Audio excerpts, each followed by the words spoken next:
Hi yogis, welcome to this week's podcast. This week we're talking about confidence. It's part of what we're going to be working with next week as we practice in our posture work in the studio. But also I wanted to talk about it because it's quite relevant to this whole pursuit of yoga as a practice to discover our true self and who we really are. And there's a great deal of bravery and confidence that we need to kind of bring from within in order to fully express who we are. I think living freely in our true sense of self is one of the greatest gifts that we can give ourselves, and it's also, when you think about it, it's our purpose to show up as who we are, in all our glory, good, bad, ugly. Nobody is, certainly in the worldview of yoga, nobody is inferior, nobody is superior. We're all beautifully individual and unique, and as such, we have to kind of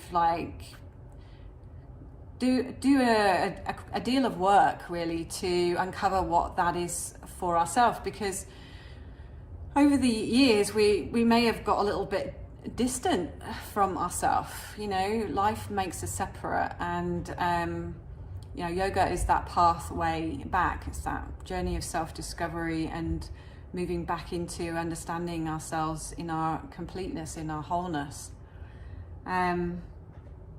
I don't know, if you look at newborns, children, and how they kind of show up, there's no doubt that we've all become a little bit conditioned.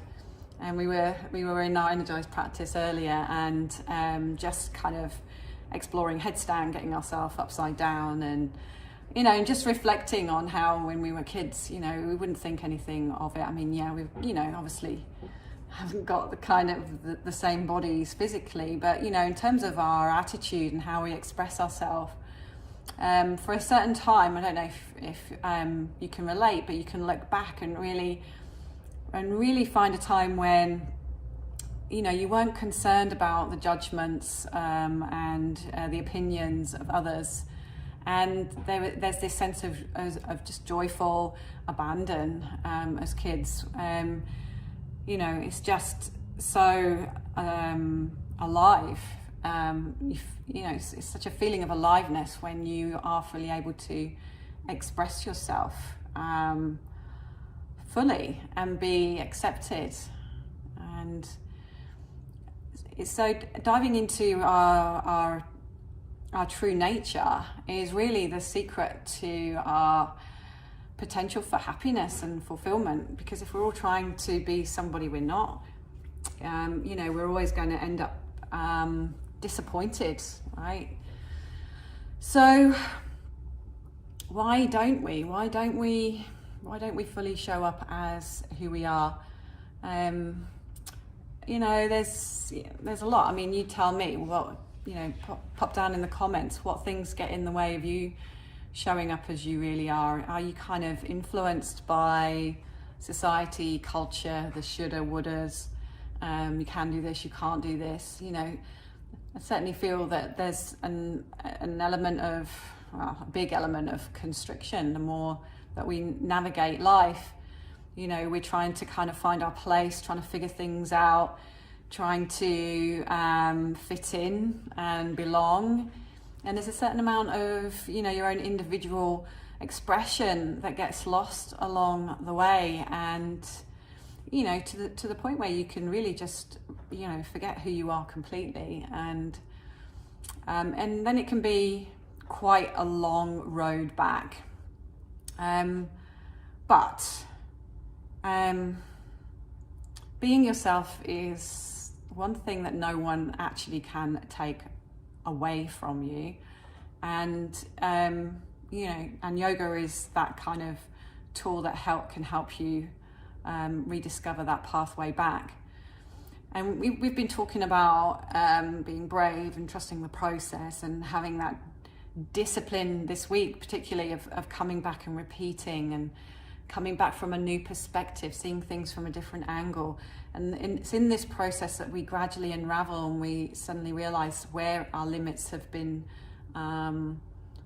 placed, and we can start to make those choices that steer us back home. And just like, success in our crow poses or our peacock poses, or even just maybe finding that spinal extension in downward facing dog, or getting a really kind of connection in meditation.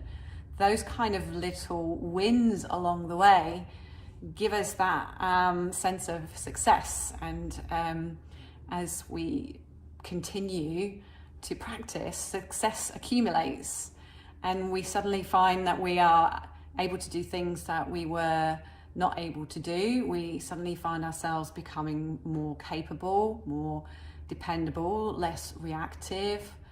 And it's in that place of reflection, self-reflection and self-study, and in that's the stillness that we invite during practice, that we begin to discover our own inner resources, our own secret stash of willpower and confidence and desire and growth. And the more and more that we come back to our mats, that kind of inner resource starts to just expand and really relates to these teachings of inner light, accumulation of energy. As we become more capable, that feeds into our energetic capacity, and suddenly we're just coming more and more back to ourself. So I want you to think about how you're expressing your unique individual nature. Start to be present, or more present, for when you feel in that place where you're able to be yourself, and then we start to orchestrate more often opportunities to be ourselves and be around the people that appreciate that and want to support you in that pursuit. Because as I said, if we're not really being ourselves, then we're missing that opportunity to be in our purpose and also offer the gifts that are innately ours, and put them out into the world. So yeah, let's invite this contemplation this week of when and how are you expressing yourself fully? How does that feel? What does that bring? How much more joyful is life when you're not having to kind of like watch your back, or be concerned about other people's opinions. This is not to say that we get bolshy and like egotistical and narcissistic. It's just that very soul-driven desire to be ourselves and be okay with that. It's been a big part of my journey into this whole well-being business, right? Becoming a yoga teacher, having a studio, and learning to shift and change who I thought I was in order to really embrace who I am, and getting past all those insecurities that hold you back, because for sure those walls are built big over time, and taking them down takes a lot of work, and not just on a personal level. It's been quite a journey for me in terms of who I want to be as a teacher, what I want this place to offer, how I want you guys to be held and progress through your journeys. And it's kind of like I've noticed specifically recently, how easy it is just to conform to how other people do it, especially when you kind of come into something, you know, when you're new to it. I guess it relates to, you know, when you're new to your life, you just figure everyone else has already got it figured out. And so you look to the external to see how you fit in and how you play things out. And I think that certainly kind of was how I first started to form, you know, what I thought, you know, would what it was to be a yoga teacher or to have a yoga business. And as I've gone on this journey myself and my personal journey, and like as I've learned to listen more to those kind of intuitive, deep knowingnesses, I know that's not a word, but you know, just really like leaning into what I really believe on a very physical, intuitive level, rather than looking outside of myself and looking out into that external world and how people are currently doing things. It's really been steering this whole growth of YogaLocal. And it's important for me to, like, as much as it's important for me to be myself, it's important for me to run a business that's really aligned with who I am. And this is why on Monday we're doing a live podcast, a live workshop, which I'm going to be talking about, you know, what it is that we're trying to achieve here at YogaLocal, the kind of practice that we kind of believe in, you know, how we do things, because it's important. It's important that everything that I'm doing here is authentic, and also that it's finding the people that need it the most. So the more that we can go out there and say, this is who we are, this is what we do, this is why we do it, this is what lights us up, this is what we feel that we can offer, these are the gifts that we have, you know, the bigger that kind of call can be, and the more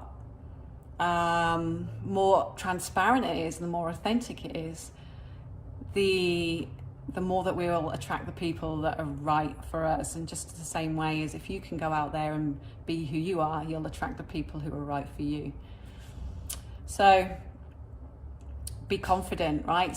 Be confident in who you are. Keep coming back to explore who that is. If you feel like a little bit detached from that, keep asking questions, but keep being guided by that intuitive wisdom that we begin to accumulate as we keep going back through our practice to our source, right? To our self, our bigger self, capital S self. And have that confidence to bring that bigger sense of self back into this world, and then offer yourself out fully, to your fullest capacity, and and really shine and do your thing. Confidence. So that's where we're going. If you're interested in showing me some support on Monday 28th at 5:30, and there's a link on the YogaLocal app, so if you RSVP so we'll be here at 5:30 live. It's via a YouTube link, and there's a little PDF workbook which we're going to run through, and it's just a nice fun way of helping everyone who might be interested in practicing yoga here and wanting to know, you know, our kind of like who we are as people, as a business. Then just having that really nice open chat and an opportunity to ask questions. So show up 5:30 on Monday. You can download the PDF workbook in advance. We'll put that in the notes, the show notes on this podcast as well. It is also in the events section of the YogaLocal app. So I look forward to seeing you there, and please feel free to share the link with anyone who you think might be interested in exploring yoga, and in particular exploring how we practice yoga here and what we're trying to do and what we're trying to achieve, and let's really help us spread that message out. Okay, well that's all for now. Hopefully see you on Monday. If not, hopefully see you on a mat soon. Bye for now.